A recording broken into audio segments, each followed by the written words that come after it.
Tonight, the Little Rock Board of Directors considering, as we speak, the mayor's request to declare a state of emergency concerning gun violence. And this move comes after another violent weekend in Little Rock that left 11 people injured and 1 dead.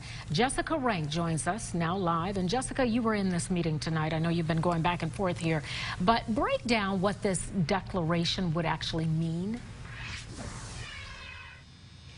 Yeah, Donna, like you said, the board of directors still discussing the resolution right now, but we did receive a copy of it. It's about 3 pages long, details about 10 solutions to help curb gun violence in the city of Little Rock. Like you said, this came as a result of a violent weekend. LRPD says in just 48 hours, 10 people were shot, the youngest victim just 1 year old. Then yesterday, another 2 were shot. Now, Mayor Scott says at this point, the city needs to do something to crack down on the violence.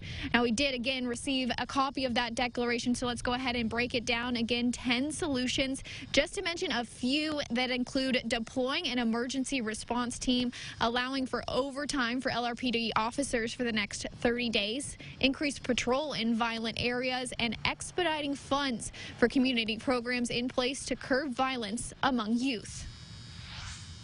Kids and adults do not know how to talk. They talk with weapons. They talk with their fists. This is not going to get any better unless we pull together and solve it. Now, the declaration also calls for state and federal help to help put violent criminals behind bars and take guns off the streets. But again, the Little Rock Police Department says they can't do it on their own, also asking for the public's help. If you know any information about any homicides or see them, you're asked to contact police. Again, they're still discussing the resolution inside, so stay up to date on our website, fox16.com, once they've made a decision. Live in Little Rock, I'm Jessica Rank for Fox 16 News.